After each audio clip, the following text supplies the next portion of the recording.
Welcome to KRR kitchen. இன்றைக்கி நம்ம கிச்சனில் ஒரு சூப்பரான வெஜிடபிள் குருமா எப்படி செய்கிறதுன்னு தான் பார்க்க போகிறோம். நல்ல ஹோட்டல் சுவையில் க்ரீமியாக டேஸ்டியாக ஒரு சூப்பரான குருமா ரெசிபி தாங்க பார்க்க போகிறோம். ரொம்ப அருமையாக இருக்கும். இந்த குருமா பார்த்திங்கன்னா இட்லி, தோசை, சப்பாத்தி, பூரி, அப்புறம் ஆப்பம், இடியாப்பம் இது போல் எல்லா வகையான சாப்பாட்டுக்கும் டிஃபன் வகைகளுக்கும் ரொம்ப அருமையாக இருக்கும். பரோட்டாவுக்கு கூட ரொம்ப சூப்பராக இருக்குங்க. இந்த வெஜிடபிள் குருமா எப்படி செய்கிறதுன்னு நம்ம வீடியோக்குள்ளே போய் பார்ப்போம். அதுக்கு முன்னாடி நம்ம சேனலை இப்போ தான் ஃபஸ்ட் டைம் பார்க்குறீங்கன்னா சப்ஸ்கிரைப் பண்ணி வச்சுக்கோங்க. கூடவே பெல் சிம்பிள் ப்ரெஸ் பண்ணி ஆல்ங்கிற ஆப்ஷனையும் ப்ரெஸ் பண்ணி வச்சுக்கோங்க. அப்போ தான் நான் போடுற வீடியோஸ் எல்லாம் உங்களுக்கு தொடர்ந்து நோட்டிஃபிகேஷனில் உடனுக்குடனே கிடச்சிக்கிட்டு இருக்கும்.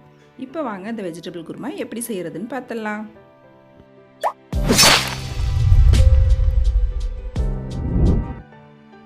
இப்போ வெஜிடபிள் குருமா செய்யறதுக்கு அடுப்பில் ஒரு கடாய் வச்சுருக்கேன். அதில் ஒரு 2 டேபிள் ஸ்பூன் அளவுக்கு எண்ணெய் சேர்த்துக்குங்க. எண்ணெய் நல்லா காயட்டும். எண்ணெய் காஞ்சதுக்கு அப்புறம் பார்த்திங்கன்னா இதில் ஒரு சின்ன அன்னாசி பூ சேர்த்துக்குங்க. அப்புறம் 2 பிரிஞ்சி இலை, ஒரு சின்ன துண்டு பட்டை, ஒரே ஒரு ஏலக்காய், 2 கிராம்பு.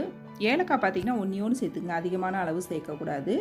அப்புறம் ஒரு சின்னதாக மராட்டி மொக்கு, அப்புறம் கொஞ்சமாக ஒரு 1/4 டீஸ்பூன் அளவுக்கு கல்பாசி, 1/4 டீஸ்பூன் சோம்பு சேர்த்து நல்லா இப்போ இந்த மசாலா ஜாமான் எல்லாம் பொரிய விட்டுக்குங்க. பட்டை கிராம்பு அதிகமான அளவு சேர்க்காதீங்க, கம்மியான அளவு சேர்த்து செஞ்சோம்னா குருமா டேஸ்ட்டு நல்லாயிருக்கும். நல்லா எல்லாம் பொரிஞ்சதுக்கு அப்புறம் இதில் ஒரு 2 பெரிய வெங்காயத்தை இது போல் சின்ன சின்னதாக நறுக்கி வச்சுருக்கேன். அதை சேர்த்து வதக்கிக்கிறேன். இந்த வெங்காயத்தை பார்த்திங்கன்னா நம்ம ரொம்ப செவக்க வதக்கக்கூடாது, கண்ணாடி பக்குவத்துக்கு இது போல் வதக்கி எடுத்துக்கணும். அப்போ தான் குருமாவுக்கு டேஸ்ட்டாக இருக்கும். இப்போ இந்த அளவுக்கு வதங்கினதுக்கு அப்புறம் பார்த்திங்கன்னா இதில் ஒரு 1½ டீஸ்பூன் அளவுக்கு இஞ்சி பூண்டு பேஸ்ட்டு சேர்த்துக்கிறேன்.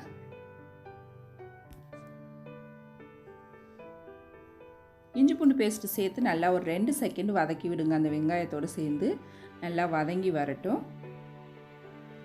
நல்லா வதங்கினதுக்கு அப்புறம் இதில் ஒரு பெரிய தக்காளி பழமாக, பெரிய சைஸில் உள்ளது ஒரே ஒரு தக்காளி பழம் கட் பண்ணி வச்சுருக்கேன். அதை இதில் சேர்த்துக்கிறேன்.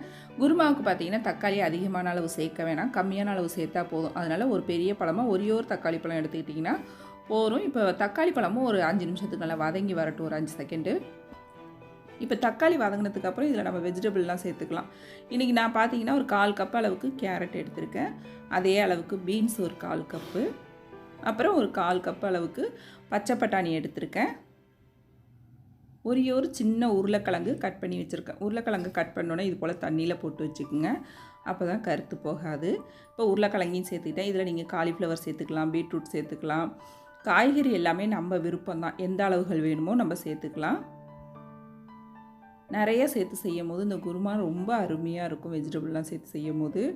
இப்போ இந்த வெஜிடபிள் பார்த்திங்கன்னா நல்லா ஒரு 5 நிமிஷத்துக்கு வதக்கி விடுங்க. ஒரு 3லேருந்து 5 நிமிஷத்துக்கு இந்த எண்ணெயிலே நல்லா வதக்கி அதுக்கப்புறம் நம்ம வேக வைக்கணும். இப்போ வெஜிடபிள்லாம் நல்லா வதங்கினதுக்கு அப்புறம் இதில் ஒரு 1/4 டீஸ்பூன் மஞ்சள்தூள், 1/2 டீஸ்பூன் தனிமிளகாத்தூள், 1 டீஸ்பூன் அளவுக்கு தனியாத்தூள், 1/4 டீஸ்பூன் அளவுக்கு கரம் மசாலா சேர்த்துக்குங்க. கரம் மசாலா ரொம்ப கம்மியாக சேர்த்துக்குங்க. அதே போல் மிளகாத்தூளும் கம்மியாக சேர்த்துக்குங்க. இதில் நம்ம பச்சை மிளகாயும் சேர்ப்போம், அதனால் மிளகாத்தூள் காரம் கொஞ்சம் கம்மியாகவே சேர்த்துக்குங்க. இப்போ இது எல்லாத்தையும் சேர்த்து நல்லா வதக்கி விட்டுக்குவோம். நல்லா ஒரு 2 செகண்ட் வதக்கி விட்டுட்டு தண்ணி ஊற்றி நம்ம வேக வச்சுக்குவோம். இதிலே பார்த்திங்கன்னா இந்த குருமாவுக்கு தேவையான அளவு உப்பு நம்ம இப்பயே சேர்த்துக்கலாம். சேர்த்துட்டு நல்லா ஒரு தடவை ஒன்று கலந்து விட்டுருங்க. இப்போ இந்த வெஜிடபிள் வேகிறதுக்கு பார்த்திங்கன்னா நான் இன்றைக்கி ஒரு 1/2 லிட்டர் அளவுக்கு தண்ணி சேர்த்துக்கிறேன். 1/2 லிட்டர் தண்ணி சேர்த்து நல்லா கலந்து விட்டுருங்க. இந்த குருமாவுக்கு பச்சை மிளகாவோட காரமும் அந்த வாசனையும் டேஸ்ட்டும் சூப்பராக இருக்கும். அதனால் மிளகாத்தூள் அளவை கொஞ்சம் கம்மி பண்ணிவிட்டு இது ஒரு 2 பச்சை மிளகாயும் நம்ம சேர்த்துக்க போகிறோம் இது கூடவே. இப்போ நல்லா கலந்து விட்டுட்டேன். இதை ஒரு மூடி போட்டு நல்லா ஒரு 10 நிமிஷத்துக்கு வேக வச்சுக்கோங்க.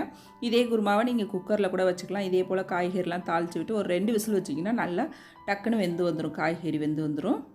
இப்போ இது வெந்துகிட்டு இருக்க சமயத்தில் நம்ம தேங்காய் பேஸ்ட் அரைச்சிக்குவோம். அதுக்கு மிக்ஸி ஜாரில் ஒரு 1/2 கப் அளவுக்கு சின்ன முடி தேங்காய் எடுத்துருக்கேன், துருவி அதை சேர்த்துக்கிறேன். ஒரு 2 பச்சை மிளகாய் சேர்த்துக்கிறேன். பச்சை மிளகாய் உங்கள் காரத்துக்கு தகுந்த அளவு சேர்த்துக்குங்க. 1 இல்லை 2, நான் இன்றைக்கி 2 சேர்த்துக்கிறேன். இதிலே பார்த்திங்கன்னா ஒரு 7 முந்திரி பருப்பு, 1 டீஸ்பூன் கசகசா ஒரு 1/2 மணி நேரமாக ஊற வச்சு வச்சுருக்கேன், அதையும் இதில் சேர்த்துக்கிறேன். கசகசாவும் முந்திரியும் நல்லா ஒரு 1/2 மணி நேரம் ஊற வச்சுட்டு அரைச்சோம் அப்படின்னாக்கா நல்லா பட்டு போல் மையாக அரைப்பட்டு வரும். அதனால் ஊற வச்சுட்டு சேர்த்துக்குங்க. இதிலே 1 டீஸ்பூன் சோம்பு, ஒரே ஒரு டேபிள் ஸ்பூன் அளவுக்கு பொட்டுக்கடலை சேர்த்துக்குங்க. இப்போ இதில் கொஞ்சமாக தண்ணி விட்டு நல்லா நைஸான பேஸ்ட்டாக அரைச்சி எடுத்துக்கணும். இந்த பொட்டுக்கடலை சேர்க்குறது பார்த்திங்கன்னா குருமா நல்லா ஒன்று சேர்ந்து வரத்துக்கு நல்லாயிருக்கும். அதனால் 1 டீஸ்பூன் அளவு மட்டும் சேர்த்துங்க. அதிகமான அளவும் சேர்க்க வேண்டாம், நம்ம முந்திரி பருப்பு சேர்த்துருக்கிறதுனால. இப்போ பார்த்தீங்கன்னா நம்ம வேக வச்ச காய்கறி நல்லாவே வெந்து வந்துருச்சு. இந்த ஸ்டேஜில் நம்ம அரைச்சி வச்சுருக்க தேங்காய் விழுதை இதில் சேர்த்துக்குவோம். தேங்காய் விழுதை சேர்த்து கொஞ்சமாக தண்ணி விட்டுக்குங்க. அதிகமான அளவு தண்ணி விட்டுறாதீங்க. தண்ணி கம்மியான அளவு சேர்த்து நல்லா ஒரு திக்கான பக்குவத்துக்கு இந்த குருமா நம்ம ரெடி பண்ணோம் அப்படின்னாக்கா, நம்ம இட்லியோ தோசையோ சப்பாத்தி கூடயோ வச்சு சாப்பிட்றதுக்கு ரொம்ப அருமையாக இருக்கும். எடுத்து சாப்பிட்றதுக்கு டேஸ்ட்டும் ரொம்ப அருமையாக இருக்கும். இதே குருமாவை நீங்கள் புரோட்டாவுக்கு செய்கிறீங்க அப்படின்னாக்கா கொஞ்சம் தண்ணியாக வச்சுக்கலாம். மற்றபடி நம்ம இட்லியோ தோசையோ சப்பாத்தி கூடயோ வச்சு சாப்பிட்றதுக்கு இந்த பக்குவத்துக்கு இருந்துச்சுன்னா ரொம்ப அருமையாக இருக்குங்க. ரொம்ப தண்ணி விட்டுட்டிங்கன்னா அப்படியே நீத்து போனாப்புல போயிடும். தேங்காய் தனியாக குருமா தனியாக அதை மாதிரி போயிடும். அதனால் கம்மியான அளவு தண்ணி சேர்த்து கொஞ்சம் திக்கான பக்குவத்துக்கு வச்சுக்குங்க. இப்போ இதில் கடைசியாக பார்த்தீங்கன்னா கொஞ்சமாக கருவேப்பிலை கொத்தமல்லி சேர்த்து நல்லா ஒரு 3 நிமிஷத்துக்கு மட்டும் இந்த குருமாவை கொதிக்க வைங்க. அதிகமான நேரம் கொதிக்க வச்சிடக்கூடாது. அதிகமான நேரம் கொதிக்க வச்சோம் அப்படின்னா குருமாவோட டேஸ்ட்டு அந்தளவுக்கு நல்லா இருக்காது. அதனால் ஒரு 3 நிமிஷத்துக்கு மட்டும் கொதிக்க வச்சு இது போல் திக்கான பக்குவத்துக்கு எடுத்துக்கிட்டிங்க அப்படின்னாக்கா எல்லா சாப்பாட்டுக்கும் ரொம்ப அருமையாக இருக்குங்க. டேஸ்ட்டு சூப்பராக இருக்கும்.